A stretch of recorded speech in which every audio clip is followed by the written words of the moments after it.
Ok, pessoal. Então, aonde a gente está nessa parte do curso? Mecânica quântica em 3 dimensões. Revisando aqui, eu peguei os slides de Martina aqui, então está mais bonitinho. Eu vou trabalhar com... Ops, não sei qual é o melhor formato. Vou botar a tela toda. Ok. Que é isso.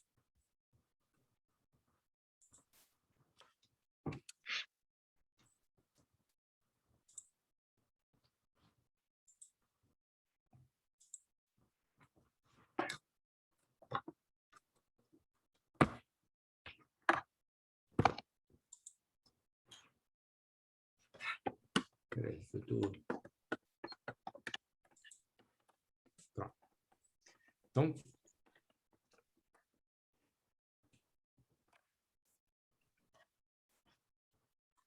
ok, pessoal. Então, onde é que a gente está? Então,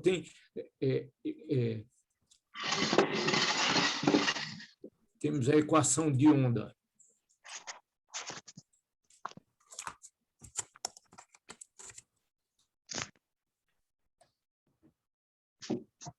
Tridimensional. Ok.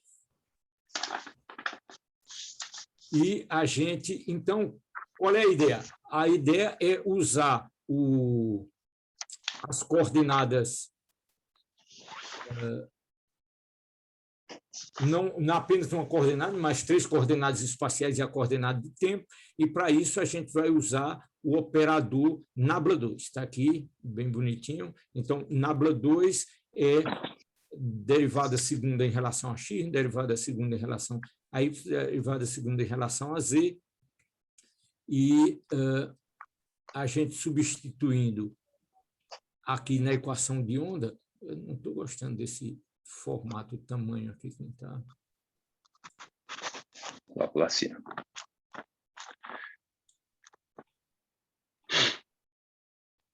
Então, o início de uma página, então o fim da outra. Não estou vendo bem, mas... ok, então a gente agora tem todas as coordenadas espaciais, o truque é o mesmo. Então, repetindo isso, eu comentei com vocês na aula passada, a construção da solução completa envolve, então, a função de onda espacial, a solução. Você pode fazer o mesmo truque que fez antes, né? Mesmo com as 3 coordenadas espaciais, você pode fazer o mesmo truque, sugerir uma função produto, e isso é recorrente, a gente tem usado isso sistematicamente na procura de soluções. Então, a gente obtém uma equação relativamente simples para a parte temporal. Então, está ele aqui, e a solução completa é uma combinação de psi-n's, as autofunções, né? E a parte temporal com as correspondentes n. Ok? Então, essa é a minha solução global. Os cn's é o peso que cada uma dessas funções entra na composição da minha solução. Okay. Para isso, eu tenho que resolver, para obter minhas autofunções e autovalores, eu tenho que resolver a equação de onda independente do tempo, e é isso que, esse mesmo tratamento que a gente vai fazer agora em 3 dimensões, né? Usando coordenadas cartesianas, se a simetria do problema permitir. Então, a gente fez um exemplo simples. Oi? O senhor está compartilhando a tela? Eu pensava que estava. Desculpe aí. Nada, professor. Então, vamos nós. Eu devo ter feito alguma manobra aí.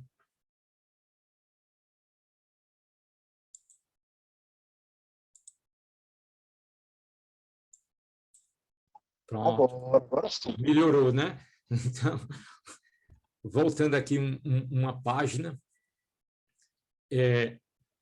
eu não disse nenhuma novidade, né? Então, a solução global é uma composição de soluções com a respectiva parte temporal para cada uma do alto valor e alta função, e para obter esses valores e altas funções,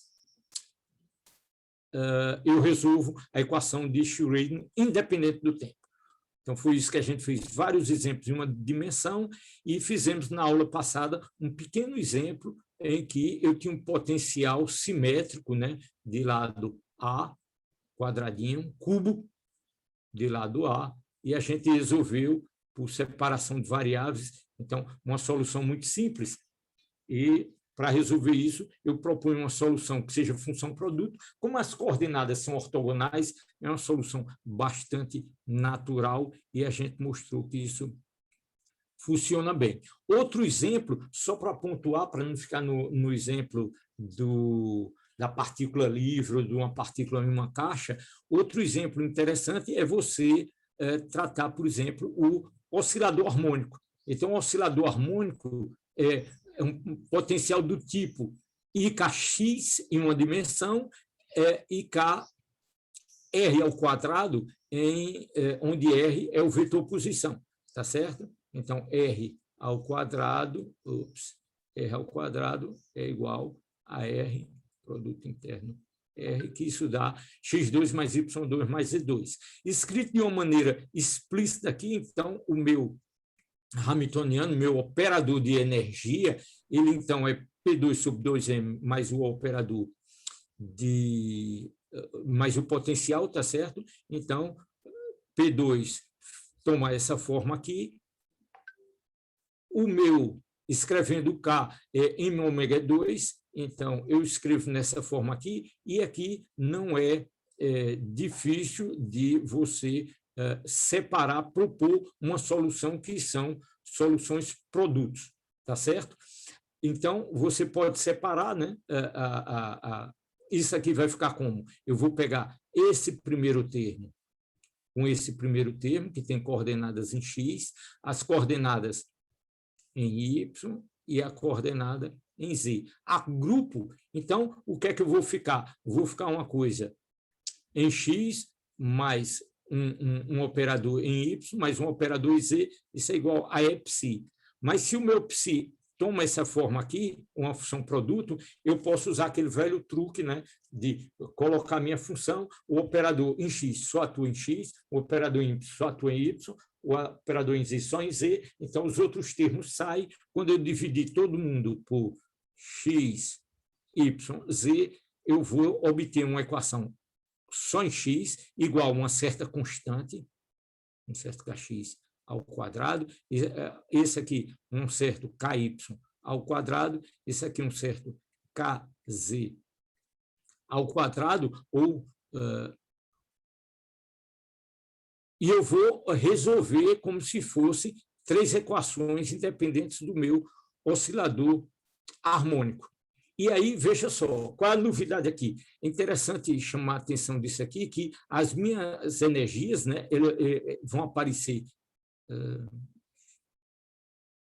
posso chamar de o K nesse sentido, de M ômega 2. Então, se for degenerado, for as mesmas constantes de mola, eu vou obter, então, uma energia que é do tipo H cortado ômega. Aí você vai ter, para cada grau de liberdade, L mais meio, M mais meio e N mais meio. Então, as minhas autoenergias, ele tem esse formato. E dá para ver que você vai ter valores degenerados, né? Então, se você tiver soluções, eu indiquei aqui algumas soluções do tipo, o estado fundamental seria o quê? Psi de x, 1. Ele no... Peraí. Não, o estado fundamental seria todo mundo no estado fundamental L igual a 0, M igual a 0, N igual a 0, a energia do estado fundamental é 3 meio de H cortado ômega, tá ok? Então, tem um único estado fundamental. Mas o primeiro estado excitado, eu posso construí-lo de várias maneiras. Eu posso botar L igual a 1, M igual a 0, N igual a 0. ou os dois 010 ou 001, tá certo? E aí você vai ter, então, o mesmo nível de energia para 3 configurações diferentes, tá ok? Então, só para ilustrar aqui muito rapidamente o caso do oscilador harmônico tridimensional simétrico. Você pode também colocar uma simetria em uma das dimensões, etc. Você pode construir algumas configurações diferentes.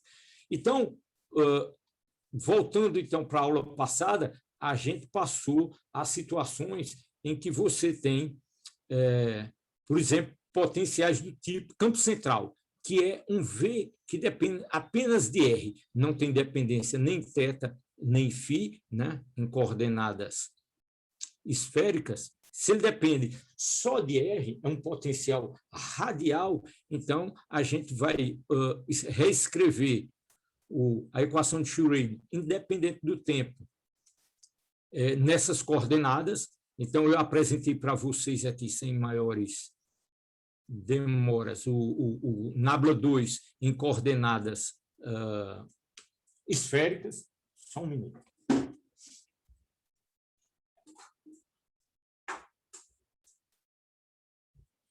Está muito quente aqui. E propor, mais uma vez, uma solução do tipo função-produto. Só que aqui, o que a gente fez na aula passada? Propus alguma coisa que é uma solução com as coordenadas, com a coordenada radial e outra com as coordenadas angulares. Dessa forma, a gente separou a equação em duas, né? Então, se você propõe uma solução desse tipo, substitui na equação esse primeiro termo aqui, o operador atua apenas em R, então ele não atua em Y, então Y sai. Aqui, esses operadores atuam apenas em Y, então R sai, e aí dividindo por R e Y, você vai obter uma equação só em R, uma equação com as coordenadas angulares. Então, foi isso que a gente fez para obter duas equações, né? Se essa soma entre um lado só depende de R, a outra só depende das outras variáveis, se isso é igual a uma constante, então cada um deles é uma constante. E a gente chamou essa constante, por conveniência, chamou essa constante de L mais 1. Então, separou uma equação em R e uma equação em θ e φ. E foi essa segunda equação que a gente trabalhou na aula passada e obteve, né? Então, está aqui minha solução em R, e obtivemos a solução simples, novamente, propondo y igual a um θ de θ e um φ de φ. A gente chega numa equação relativamente simples para φ, onde a derivada segunda, a menos de constância, a derivada segunda de φ em relação a φ é igual a m, não lembro se é m ou m2, eu acho, φ. Então, a menos das constantes e do sinal, a equação é desse tipo e a solução é uma solução exponencial complexa, tá certo? Então, uma função oscilatória em φ, tá ok? E a gente mostrou que para a conservação da função, ela tem que ser a mesma em cada ponto, e isso leva a uma quantização desse tipo para os valores de m, ok? E apresentei para vocês a solução para a parte em θ. Então, não discutimos e a gente adiou. Eu disse que ia separar a normalização da parte radial e da parte angular, e a gente vai fazer isso hoje.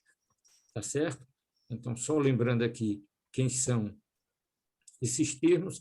A normalização, foi colocado aqui, eu estou aproveitando as transparências da aula de Martina, então nem sempre o que aparece é que eu estou esperando, Então, o elemento de volume global, o D3R, para normalizar essa função, ele é um elemento de volume, tá certo? E esse elemento de volume, eu já argumentei na aula passada que você tem, então, um DR,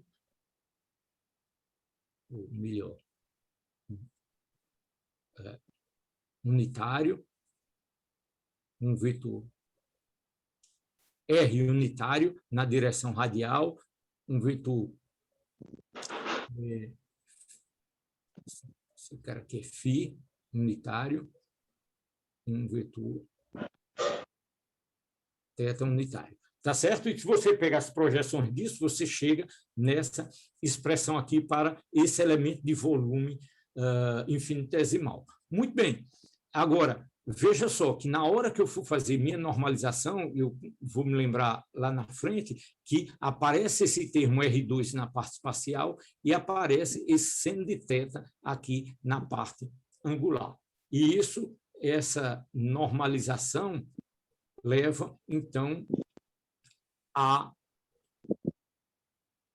aos meus esféricos harmônicos. A gente, uma vez que você normalizou, esse cara aqui, esse grande coeficiente, que eu não mostrei para vocês na aula passada, ele vem da onde, deixa eu apresentar aqui, onde esse epsilon aqui, ele toma conta, ele leva em conta apenas o sinal, se essa expressão é positiva ou negativa, dependendo do M, tá certo? Para M positivo, esse sinal é menos 1 elevado a M, e ele é igual a 1 para M negativo. Então, essa expressão, esse termo aqui é o termo que aparece na devida normalização. E aqui eu tenho minhas funções em φ e em θ, tá certo? A gente apresentei para vocês essa função já na aula passada, e, uma vez normalizada, nós chamamos essas funções de esféricos harmônicos. Essa apresentação está assimétrica. Ok, muito bem. Então, quem são minhas funções que me dá esses esféricos harmônicos? Os meus y, que o y ele depende de dois números quânticos, de L e de M. Então, está aqui, o fundamental é uma constante, né? Eu mostrei para vocês lá na aula passada, o P é o P de 00, também era uma constante, tá certo? Isso aqui, o Y, já tem a parte em φ e a parte em θ. Então, ele é uma constante, já normalizado, 1 sobre 4π, 1 sobre raiz de 4π, advém lá da normalização. Então, esses termos, em geral, esses termos aqui são devido à normalização.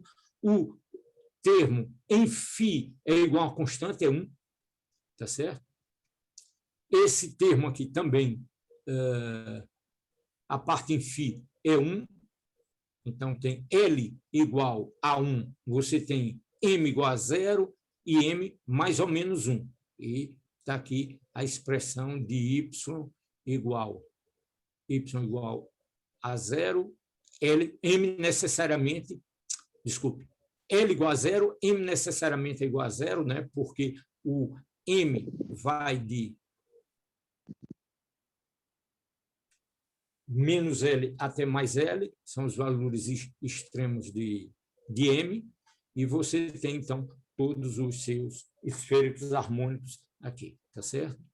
Parte em φ, parte angular, todas normalizadas. Ok, com isso, com a normalização, a gente encerra a apresentação dessa solução angular, e só chamando a atenção que essa normalização ela é feita numa superfície, tá certo? Essa integral aqui é uma integral em θ e φ, tá certo? É na casca, não tem variação, não é uma integral de volume, o volume aparece quando você tem um termo em R, tá certo? Então, a parte radial aparece na expressão de R. Muito bem, então, com isso a gente conclui. Está aqui o espelho, já tinha apresentado na aula passada. Então, ok. Então, os esféricos harmônicos normalizados. E veja só, esse conjunto de soluções é um conjunto ortonormal. Essas funções são ortonormais. Para cada L', isso eu tenho uma condição com uma delta de L', que me dá a ortogonalidade dessas funções. Então, se L é diferente de L', essa integral em seno de θ se anula, e a integral em dφ se anula se delta M for diferente de M'. E se M for igual a M', isso aqui é igual a 1, né? Então, esses dois termos, cada um é igual a 1 a 0, ou 0, se L for igual a L', M for igual a M'. L, por razões históricas, é chamado de número quântico azimutal e M chamado de número quântico magnético. Razões históricas, tá certo? O que mais? Então, eu tenho minha solução. O que é que tem de novo aqui? Mais nada, né? Eu só chamando a atenção que o M está limitado entre menos L mais L, passando por 0, então são números inteiros entre menos L mais L. Isso vem, lembre-se, que vem do fato que a maior derivada que você pode ter em M, ela ocorre para a maior potência lá de L. Então, você não adianta fazer uma derivada de ordem superior a L, que esse número, a função é 0. Você vai estar sempre anulando a função, então não pode ter M maior do que L. Pronto, essencialmente isso que a gente viu na aula passada e que ficou faltando aqui. Não quis trabalhar no fim da aula passada, já está no finzinho do tempo, a parte radial. Então, vamos agora tratar da parte radial da nossa função. Então, a função, independente do tempo, a gente dividiu uma parte radial, uma parte angular. Essa parte angular a gente já discutiu, já está apresentada aí as soluções. Vamos tratar agora da parte radial. Qual é a cara da minha função, minha equação de onda radial? A gente vai lá em cima, olha que era DDR, né? R2, DR, R maiúsculo, minha solução, um R de R, é isso que eu estou procurando, estou querendo resolver aqui, DR. Então, essa equação aqui não é muito bonita, né? E aí o resto aqui está razoável. Você tem um V menos E. O V é uma função de R. A gente está tratando apenas com potenciais que dependem apenas de R, potenciais radiais. E, bom, está aí o jeitão da minha equação. Mas esse termo aqui a gente pode escrever de uma maneira mais palatável, né? Então, o truque é definir uma nova função, U de R, que é simplesmente multiplicar RR. E aí, tem outra maneira de fazer isso, mas eu acho que essa aqui é a maneira mais direta de fazer essa substituição, que eu posso escrever, então, quem é o meu R? Eu posso substituir o meu R aqui por U sobre R. Então, se eu substituir aqui esse cara, o que é que eu vou ter? Vou ter dr de R2, dr dt. Então, vamos lá. Dr de quem? De U sobre R. Ok. Então, vamos fazer essa primeira derivada aqui. Como é que eu fiz com essa primeira derivada? Está feita aqui. Eu tenho que ddr quem é ddr? Eu fixo esse e derivo esse, né? Isso aqui, peraí, como é? Não, eu quero ddr. Quem é o ddr? O meu. Vamos bem devagarzinho aqui, senão eu vou errar. dr, é isso que eu estou procurando, a primeira derivada. Isso fica, então, fica 1 sobre R, esse fica fixo, e eu tenho du dr. E depois, mais du dr de 1 sobre R. Não é isso? Isso aí, voltando. Ok. Então, como é que eu fico com esse cara aqui? Ó? Fica 1 sobre R, vai aparecer aqui. Quem é a derivada? Essa ddr de 1 sobre R. Esse carinha aqui é R a menos 2, né? Com sinal menos. Vou escrever isso direitinho. Isso é igual a 1 sobre R du dr mais... Quem é essa derivada aqui? É menos 1 sobre R2, R a menos 1, menos 2, du dr. Aí, como é que eu posso escrever isso aqui? Estou fazendo em detalhe isso aqui, depois eu vou mais rápido. Então, posso botar 1 sobre R2 em evidência, fica R du dr menos du dr. E é isso que está escrito aqui. Eu coloquei o meu 1 sobre R2 isso aqui está invertido. Du dr. Desculpe. Está certo? Então, essa derivada desse cara aqui. Se eu derivo mais uma vez esse sujeito aqui, que é o que eu... Não, aí eu tenho que colocar esse carinha para cá, tá certo? E derivar mais uma vez que eu quero obter essa expressão aqui. Não é isso? É essa expressão que eu procuro. Então, se eu passo esse cara para cá, então ddr desse cara aqui é a derivada desse sujeito. Que se eu fizer aqui, eu vou fazer isso aqui. Vocês concordam que dá isso aqui? Quem discorda, vamos lá. U vai ficar D2, U, DR2, derivando esse sujeito aqui. Agora, o outro lado. Não. Eu fixei esse, derivei esse. Agora, eu fixo esse, du dr, é mais, du dr, derivo R, dr, dr. Isso aqui é 1. Menos esse cara aqui, du dr. Du dr. Então, esse sujeito, du dr, vai com du dr, obtenho esse cara que está aqui. Pronto. Então, essa derivada que estava meio feiosa aqui, que era difícil de tratar isso aqui, eu escrevo de uma maneira bem mais simples, ela vira R du dr. Isso aqui é alguma coisa um pouco mais tratável, se eu fizer essa transformação, U igual a RR, definindo essa nova função. Tranquilo? Então, toda essa...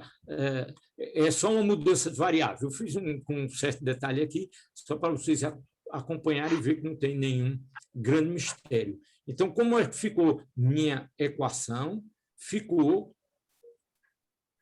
essa expressão aqui, que está a minha expressão original, a gente viu que isso aqui ficou simplesmente du dr, d2u dr2, tá ok? E esse termo aqui, eu vou agrupar, eu vou pegar esse termo, eu vou pegar esse termo do potencial mais esse termo aqui, só que eu agora vou substituir o meu R por... quem é o R? É U sobre R. Aqui o meu R é U sobre R, tá certo? E aí, deixa eu ver como é que ficou. O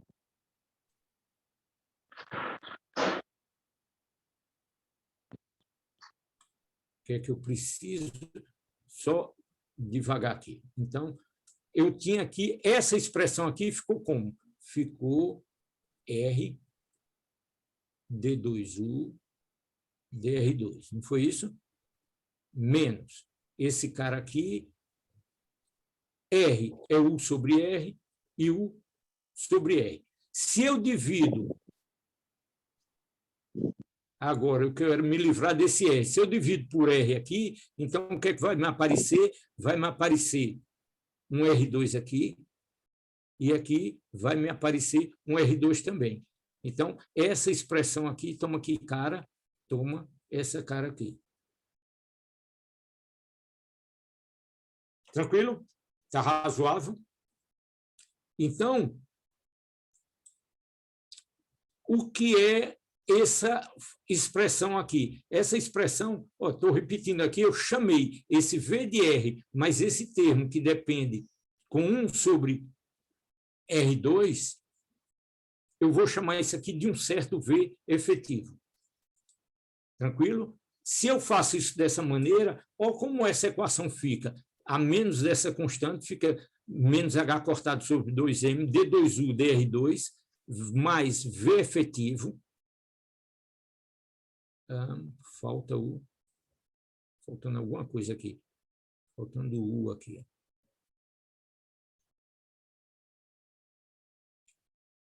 Tá certo? Então, esse jeitão de equação aqui é o quê?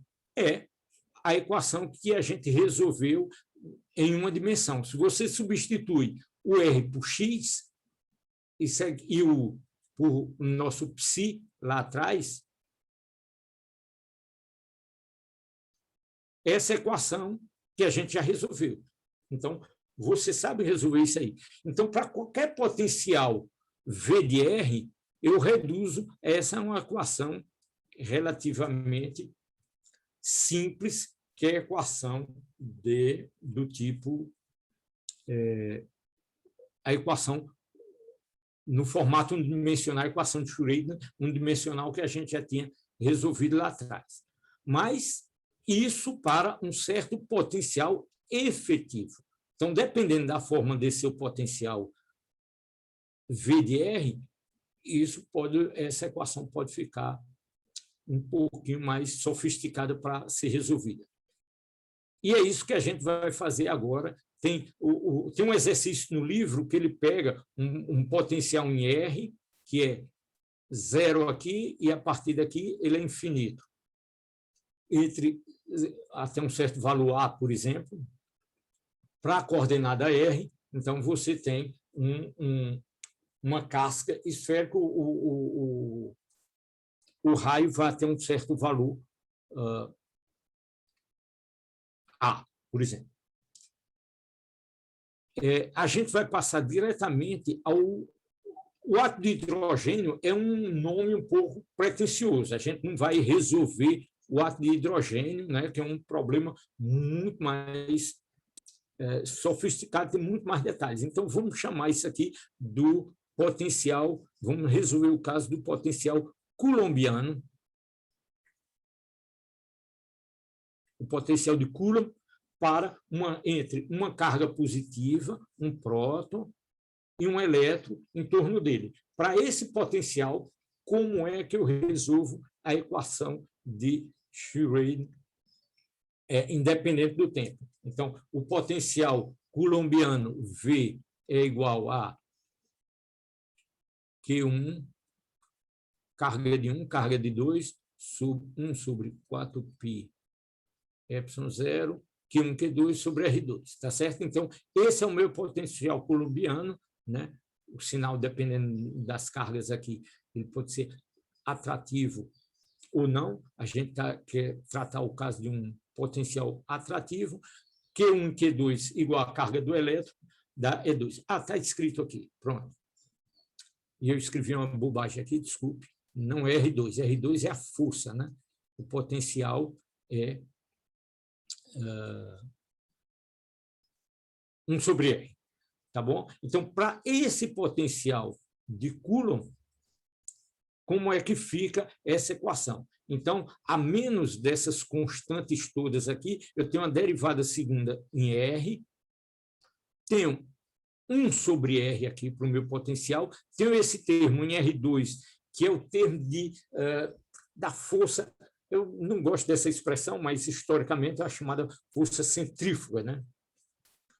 E você tem, então, que procurar uma solução para essa equação. Vamos, eu acho que tem um gráficozinho aqui dessa. Tem um gráficozinho desse potencial. Então, uma função do tipo 1 sobre R é o quê? É uma coisa aqui, desse tipo aqui, né? Menos 1 sobre R está aqui.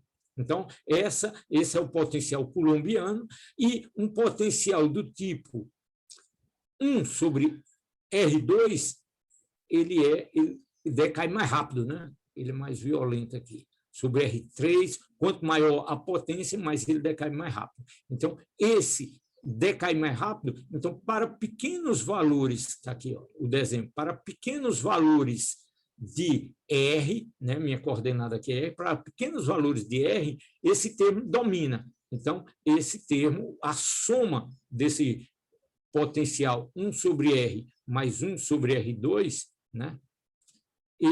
Esse cara aqui é negativo, esse é positivo. Para pequenos valores de R, domina o termo de maior potência no denominador. Então, o potencial vem por aqui, tá certo? Em algum momento, essas duas grandezas se equilibram, dá igual a zero. Depois, você tem, então, para R grande, esse cara aqui vai decai muito mais rápido do que esse aqui domina. Então, a soma vai se aproximar da solução 1 sobre R.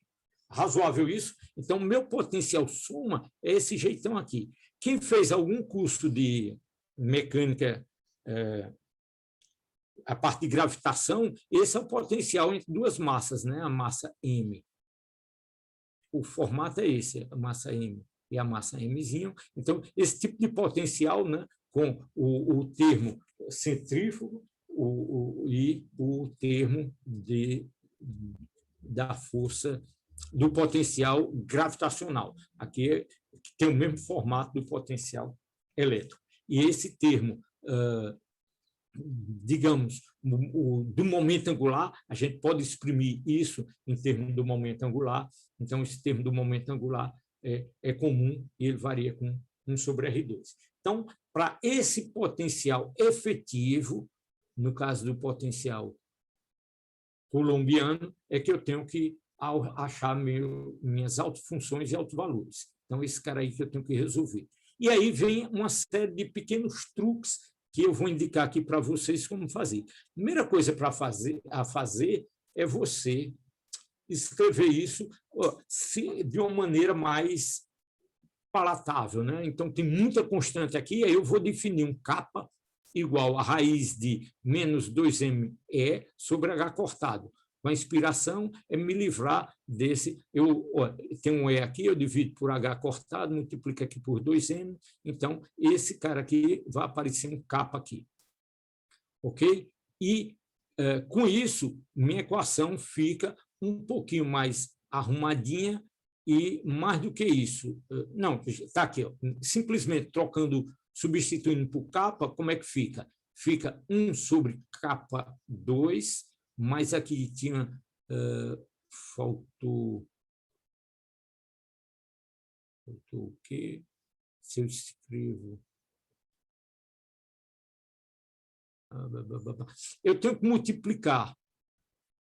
Posso dividir todo mundo por E, então aqui fica realmente um kappa 2, e aqui fica simplesmente U.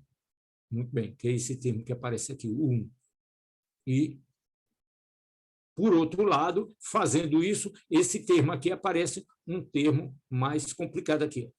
Deixa eu dividir aqui por E, dividir aqui por E, dividir aqui por E, e dividir aqui por E, só que... Então, é aqui. Só que esse cara aqui eu vou ter que escrever em termos de kappa. Então, arrumando, esse primeiro termo fica elegantezinho, fica bonitinho, fica enxuto. Esse último termo aqui fica muito enxuto, mas esse aqui também aparece um capa aqui, mas esse aqui fica mais feioso. E aí eu chamo esse sujeito aqui. Antes disso, eu estou identificando que aqui tem um K2, R2, que eu posso juntar, tem quando eu reescrever isso aqui, tem um KR aqui, que tem... Bom, aí eu teria que fazer isso em detalhes, mas essa é a solução. Eu vou identificar que vai aparecer sistematicamente um termo KR aqui, vocês podem verificar isso aí, e eu vou fazer a seguinte substituição. Vou pegar uma nova variável ρ, que é o meu capa R. Fazendo isso, essa equação fica muito mais arrumadinha, a menos desse termo aqui, que eu vou chamar ele de ρ0. Por quê? Porque vai ficar a expressão D2U, dρ2, aquele termo feiosão aqui, cheio de constantes, sobre ρ, KR é ρ, aqui ficou ρ ao quadrado, e se eu fizer essas definições, olha, veja aqui que só tem constantes, tá certo? Então, é uma maneira de arrumar minha equação, ela ficou bem mais palatável. Mesmo assim, não é trivial de resolver, porque você tem uma derivada segunda em relação a essa minha nova variável U, que eu quero calcular U, obtendo U, eu obtenho as minhas funções R, tá certo? Então, eu tenho que resolver essa equação aqui. Está mais arrumadinha, mais elegante, mas mesmo assim não é trivial resolver, porque aqui você tem a minha variável ρ e aqui tem ρ2. Então, para propor uma solução para essa equação, vamos analisar o que você faz sempre, você pode já propor uma série de potências aí, seria uma maneira, mas a maneira, principalmente sabendo que essa função tem que ser uma função bem comportada nos extremos, então vamos fazer essa análise primeiro. Vamos fazer a análise de quando ρ vai para infinito, se o raio vai para o infinito, o ρ vai para infinito também. Então, se ρ vai para infinito, esse termo aqui vai para zero, esse termo aqui também vai para zero, e você fica uma equação extremamente simples, que é a derivada segunda de U em relação a ρ é igual a U, a própria função. Ora, a solução de uma equação desse tipo aqui é muito simples. Qual é o tipo de função que a derivada segunda é igual a ela mesma? É funções do tipo exponencial. Só que eu quero funções que bem comportadas, não que divirjam. Isso aqui diverge para ρ indo para infinito, então isso aqui eu elimino fazendo b igual a zero. Isso aqui é a solução matemática, mas a solução física é apenas aquela que decai. Então, essa é a minha solução, a solução física que me interessa no limite assintótico em que ρ vai para infinito. E no limite em que ρ vai para zero. No limite em que ρ vai para zero, a minha solução é do tipo, veja só, quando eu estou tendendo para zero, qual o termo que vai para zero mais rápido? É esse carinha aqui. Então, esse cara que vai dominar face os outros. Então, esse termo que eu vou reter para ρ indo para zero. Para solução dessa equação aqui, eu tenho soluções desse tipo aqui. Uma constante ρ, L mais 1. Você pode fazer uma argumentação para explicar isso aqui, mas eu sugiro simplesmente... Bom, eu não quero soluções que divirjam, mesma razão aqui, indo para zero, esse cara aqui diverge, né? 1 sobre ρ. Quando vai para zero, esse termo aqui diverge. Então, eu faço d igual a zero, porque eu não quero divergência, e sobrou essa solução. Se você duvida que isso aqui é uma boa solução, simplesmente deriva essa função 2 vezes e verifica essa igualdade. Então, soluções desse tipo aqui são ok, quando ρ vai para zero, ρ ir para infinito, solução é desse tipo. Então, que tipo de solução eu vou propor? Vou propor uma solução que seja um produto, né? Esse domina para o infinito, esse domina... não, contrário, esse domina para o infinito, esse domina para zero, mas eu tenho que propor, então, um V de ρ para fechar a minha função de onda, tá certo? Para cobrir toda a região. Então, quem seria esse V? Como é que eu vou fazer agora? Eu vou agora propor soluções desse tipo e eu quero saber qual o jeitão. Então, eu quero soluções desse tipo para essa equação de onda, mas eu quero saber quem é o meu V. Ora, o que é que você faz? Você propõe uma solução do tipo série de potência. Tá certo? Então, série de potências é uma solução do tipo, se minha variável é ρ, são soluções do tipo A0, ρ, 0, a potência 0, mais A1, ρ, potência 1, mais A2, ρ, potência 2, e assim por diante. E aí, eu substituindo isso aqui nessa equação, eu vou encontrar uma relação, uma expressão de recorrência que vai me dar o A.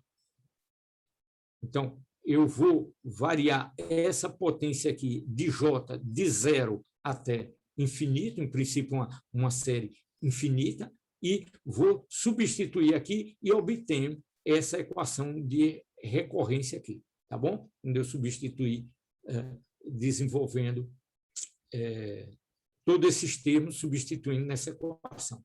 Então, você pode verificar essa equação, mas tem mais uma condiçãozinha aqui, que é a seguinte. Veja só, essa função não pode ir, se você permite todos os valores de J aqui, você vai cair na mesma discussão anterior, essa função vai divergir. O que é que você impõe? Você impõe um J máximo, de maneira que se você tiver um J máximo aqui, você vai ter uma situação em que o próximo elemento, o AJ máximo mais 1, ele se anula. Então, você vai ter o valor máximo possível dessa expressão. E quando é que esse termo aqui, AJ mais 1, se anula? Quando esse termo aqui for igual a 0. É o valor máximo. Por definição, se ele é máximo, depois disso, você não pode gerar mais um J mais 1. O máximo é J máximo. J máximo, o J máximo mais 1 tem que ser igual a 0, ou seja, esse termo tem que ser 0. Se esse termo aqui tem que ser 0, então eu vou chamar, eu podia, pronto, já tenho essa expressão, eu podia levar de volta esse resultado lá para a minha expressão da energia, etc. Mas antes disso, para ficar mais compacto, mais elegante, eu vou chamar isso aqui de N. Tá certo? Então, o J máximo mais L mais 1, eu chamo de N, isso dá, então, 2N menos ρ0 igual a 0. Ou seja, ρ0 igual a 2N. Pegando esse sujeito aqui, ó, você volta lá para a definição de ρ0, tá certo? E aí você obtém, no caso em que ρ0 igual a 2N, você obtém, então, um limite, uma expressão para cá. Então, obtenho o meu K aqui, substituo aqui e obtenho minha expressão de quem? Das minhas energias, que eu vou chamar de N. N. Então, os meus ENs têm esse jeitão aqui. Vou fazer aqui. Posso elevar esse cara aqui ao quadrado. H cortado ao quadrado. Esse sujeito vai ao quadrado. Tá certo? Então, tiro E, fica H cortado K2, que é uma função de N, né? Sobre 2N. Pronto. Então, não resolvi a minha equação no sentido de obter explicitamente ainda não as autofunções, né? Elas estão em termos de uma relação de recorrência, mas já tenho uma expressão explícita das minhas autoenergias. Tá certo? E note, então, que essas autoenergias, ela depende apenas de N2.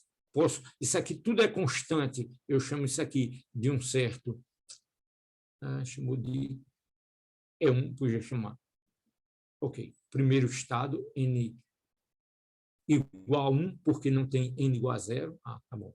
Primeiro estado é igual, N igual a 1, tá certo? Então, eu chamo esse sujeito aqui, quando N for igual a 1, isso aqui é a minha energia fundamental. Então, qualquer outra energia N pode ser expressa como sendo E1 sobre N2. Uma expressão extremamente simples. Ora, mas você diz, eu tenho outros valores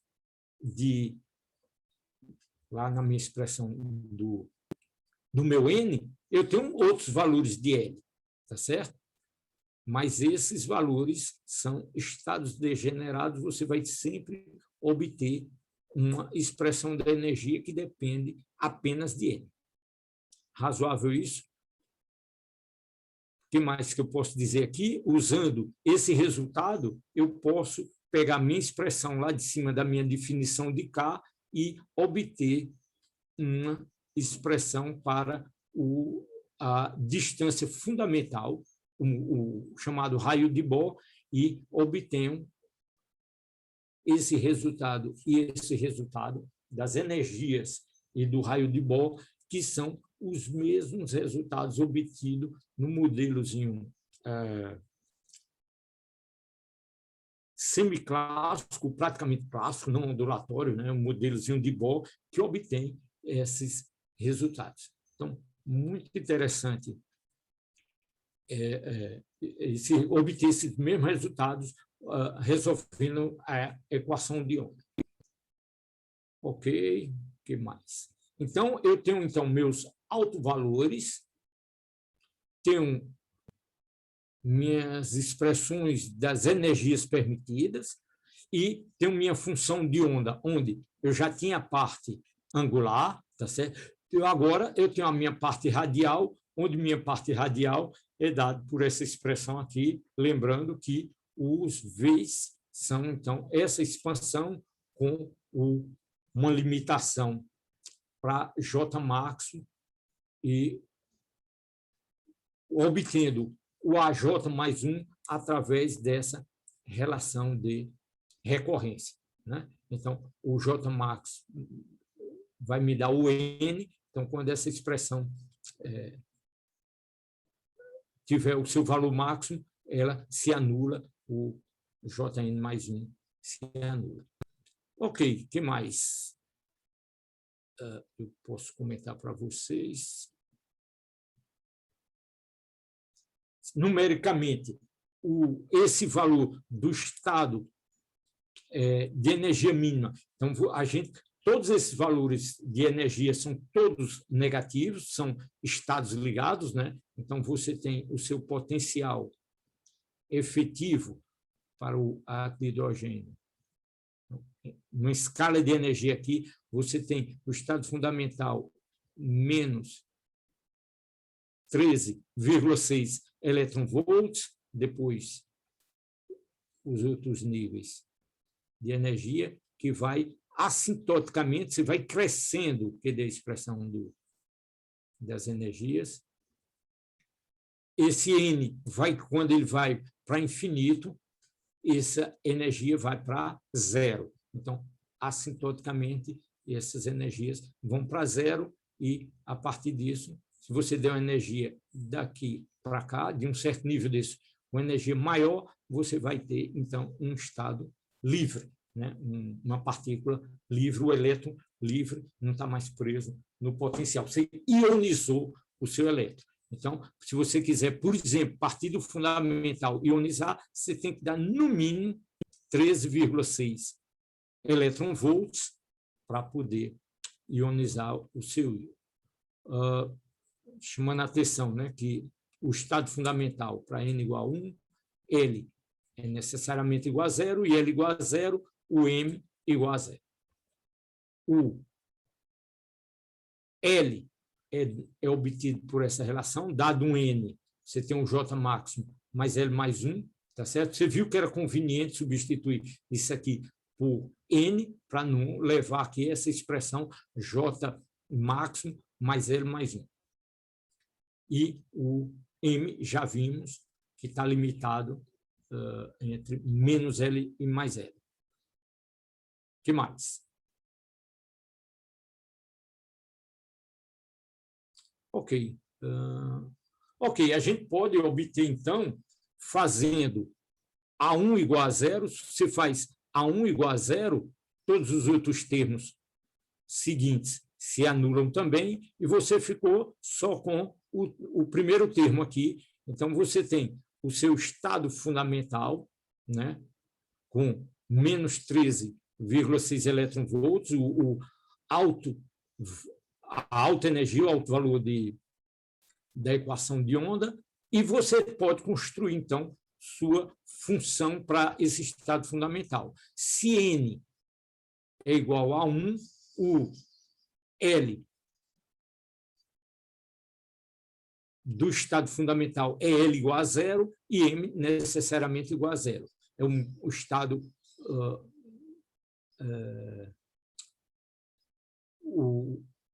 é o estado fundamental do potencial coulombiano, tá certo? Então, R, só chamando a atenção que R ele depende de N e L, e o Y depende, então, a gente viu, de L e M.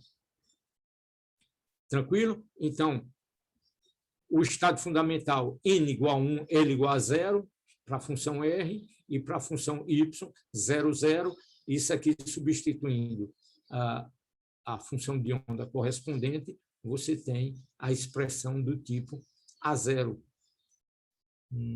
sobre A é elevado a menos R sobre A. O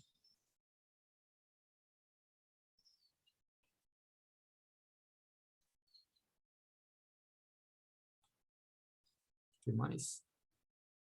Está repetido aqui. Devia comentar alguma coisa aqui, não lembro.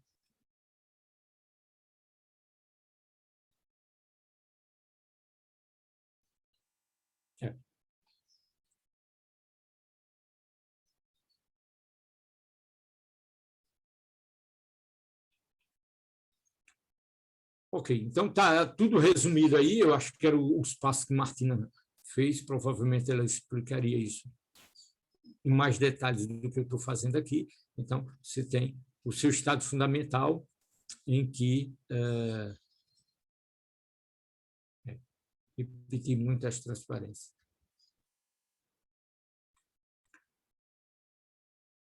Vamos lá, talvez um comentário aqui tenha... tá bom.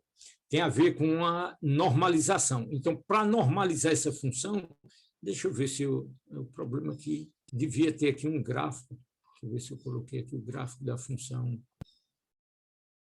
do estado fundamental. Mas não precisa, eu posso mostrar o jeitão do gráfico.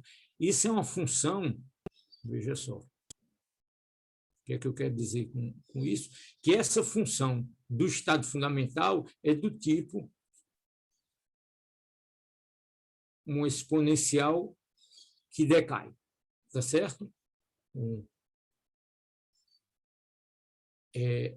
Ela decai desse jeito, então o máximo é em R igual a zero. Se você fizer o quadrado disso aqui, o máximo disso aqui é igual a zero. Mas lembre-se que a densidade de probabilidade, aqui tem que chamar a atenção que essa densidade de probabilidade aqui é R de 0,1, nesse caso dos estados fundamentais ao quadrado, R2. Por quê? Porque tem esse fator aqui, ele é crucial. Então, quando R vai a zero, esse termo aqui se anula. Então, você tem uma coisa que decai assim, mas tem um outro termo quadrado com R2, que tem um jeitão assim. Então, próximo da origem, ele vai para zero. Então, o produto dessas duas coisas aqui vai me dar uma função que tem um jeitão desse tipo aqui, tá ok? Então, a densidade de probabilidade, ela não é máxima em R igual a zero. ok? Se você resolve essa integral aqui, tá certo? De R2 elevado a menos 2R sobre A, você obtém, você impõe que isso é igual a 1, então você tem o seu coeficiente e sua função obtém essa função, o estado fundamental. O Y a gente já obteve,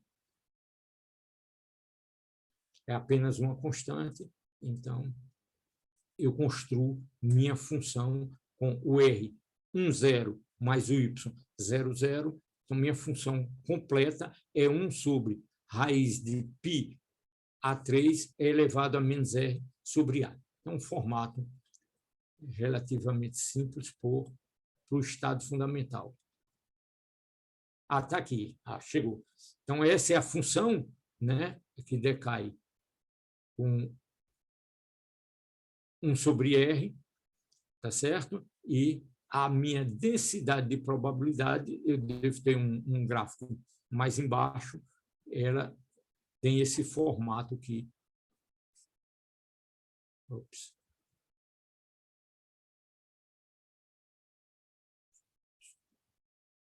A gente vai ver daqui a pouco. Primeiro estado excitado. Então, para o primeiro estado excitado, o que é que eu vou tomar? Primeiro estado excitado, eu vou fazer N para energia. Eu tenho E1, o outro nível N igual a 2, N igual a 1 já foi, N igual a 2, eu tenho valores possíveis de L, e vou pegar, então, para L igual a 0, o M necessariamente é igual a 0, obtenho o meu estado R20. Então, novamente, vou substituir aqui, eu sugiro que vocês olhem com cuidado e vocês podem obter, então, essa expressão. Você tem o termo A0 e vai ter o termo A1, tá certo? Então, a soma me dá esse cara aí. O A1, tá aqui o cálculo do A1 obtido, está aqui a expressão, quando J igual a 1, 1 mais 1 dá 2, isso aqui do A1. Então, substituindo os valores aqui, eu obtenho o meu valor de A1, que é igual a menos A0.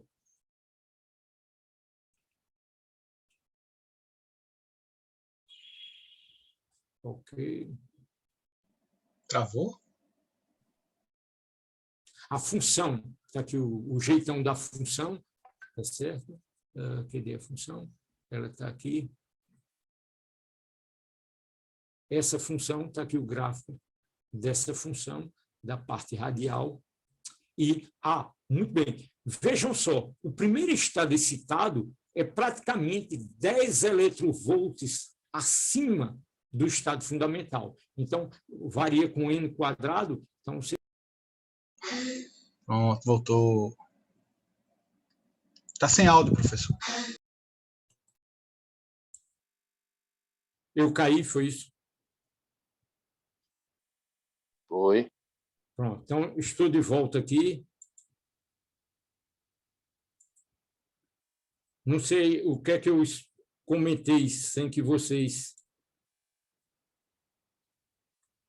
Mas estamos aqui no primeiro estado excitado e eu estava comentando que o estado fundamental é menos 13,6 eletronvolts e o E2 é menos 3,4, praticamente 10 eletronvolts acima. Então, essa separação ela vai com um quadrado e rapidamente você tem uma variação grande nos estados de energia. Ok, uma tabelinha aqui que resume as degenerescências. Deixa eu melhorar isso. Então, exemplo, para n igual a 2, você tem L igual a 0, o M necessariamente é 0. N igual a 2, L pode ser 1 ou 0. O L igual a 1, você tem M igual a menos 1, 0 e mais 1. E você pode generar... Bom, você pode... o L vai de 0 a N menos 1.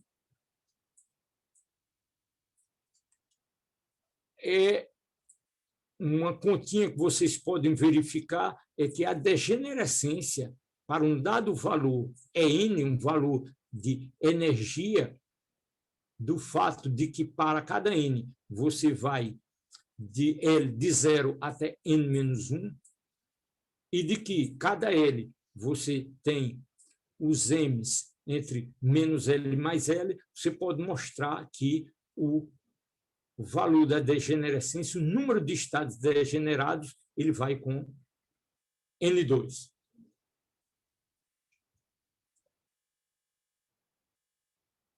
Ok. E aqui tem um gráfico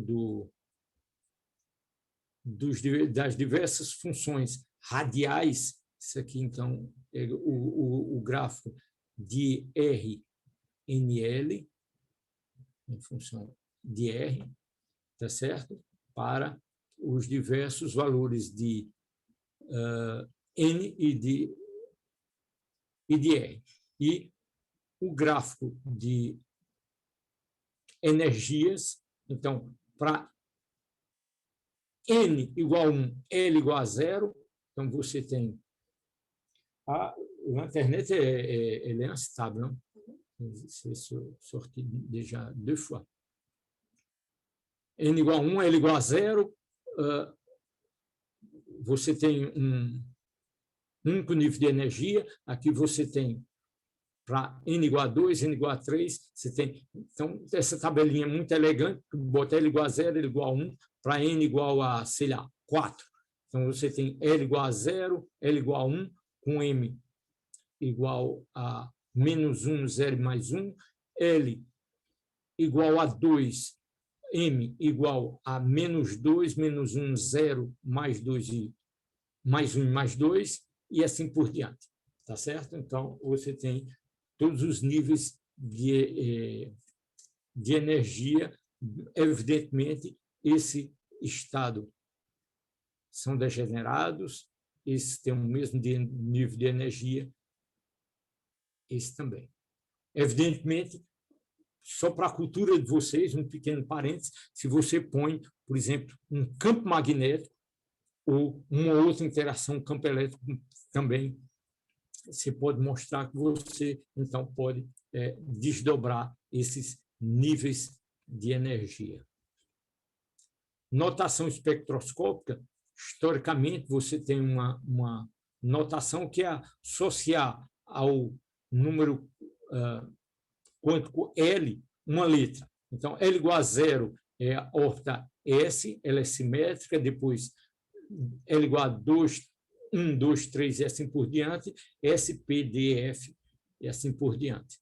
Então, a notação espectroscópica e finalmente, chegou o que eu tinha antecipado ali, o fato dessa integral você ter um R2DR, então a minha densidade de probabilidade, ela tem, então, essa cara, né, ela vai para 0, por exemplo, para N igual a 1, essa distribuição aqui.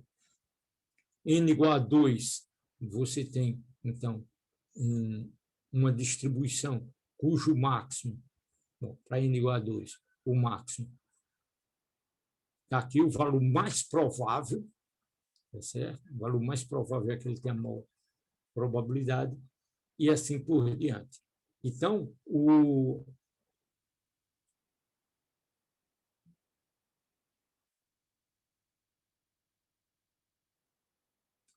resumo da função de onda, ela, então, esse termo esse coeficiente aqui é o termo que aparece devido à normalização, tá ok? Da parte radial. Você tem, então,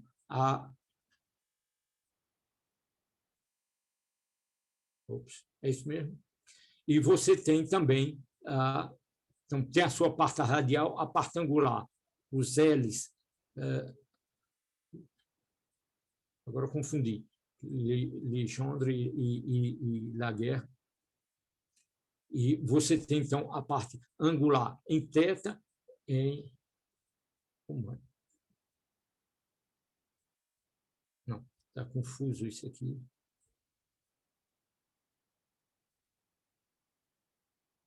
O Y está aqui explicitamente, isso aqui. Ah, não, tá bom. Essa aqui também é a parte, desculpe, isso aqui é simplesmente, tudo isso aqui é a parte radial, tá certo? E o termo de normalização. Pronto, é isso. Thanks. Ok, então, com isso, o que é que eu posso dizer mais para vocês? Da distribuição de probabilidade. Muito bem. Se eu tenho agora minhas funções de onda, eu posso calcular o quê? Posso calcular, temos a densidade de probabilidade, né, da partícula no estado fundamental, primeiro estado excitado, n igual a 1, n igual a 2 e assim por diante. Mas posso calcular, então, o valor esperado de R. Quem é o valor esperado de R? É igual a psi estrela R psi D 3R. Tá certo? Então, está aqui. Pronto. Está explícito aqui. Então, eu tenho que calcular essa integral e eu tenho, então, por definição, um valor esperado de R. E posso calcular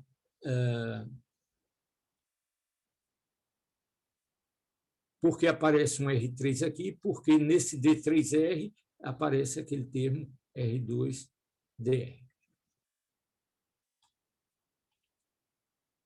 Posso calcular todas as outras funções que eu queira, como o valor esperado de R2, 1 sobre R, 1 sobre R2, isso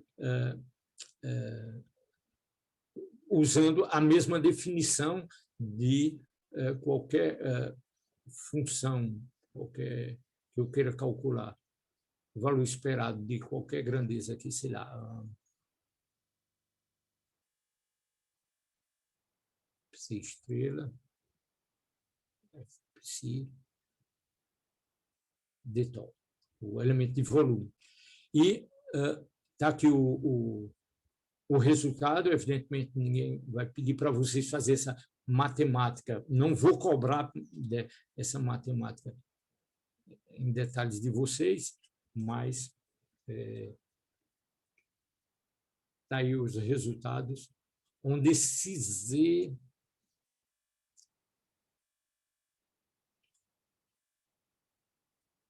acho que esse Z já aparece para átomos hidrogenoides, onde Z é o número de elétrons.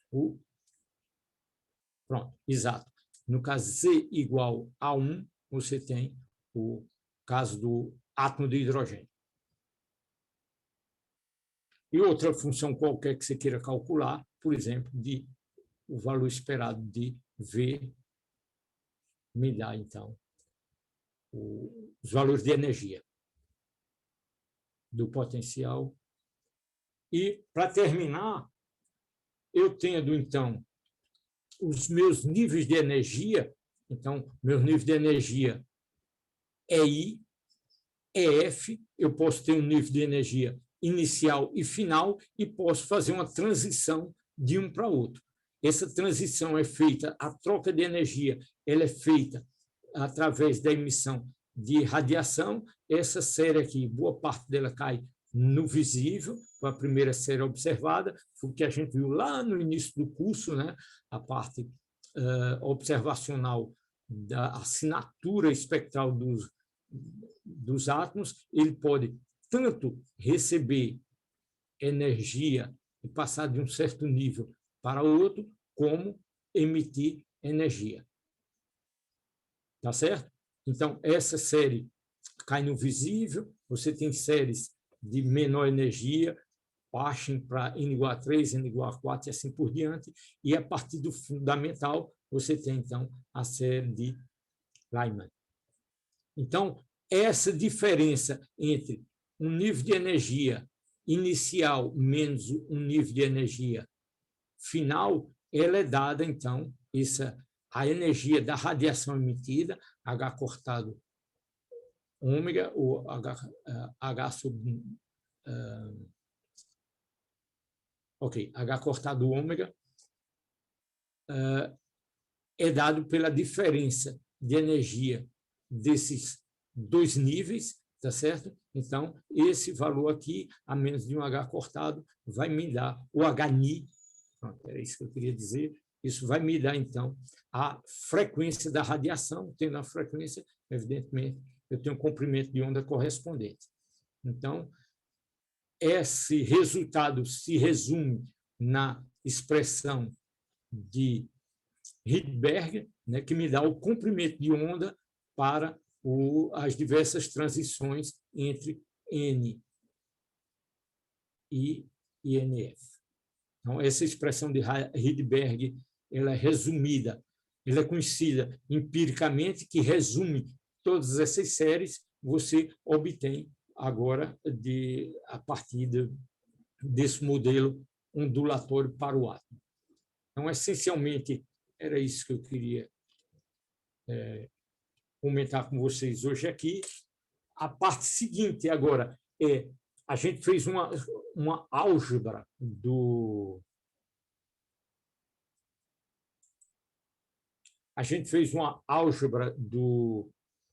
da parte angular, mas a gente pode trazer uma discussão da parte angular em termos do momento angular. Isso eu faço na próxima aula. Já é 3h30, então, vou parar aqui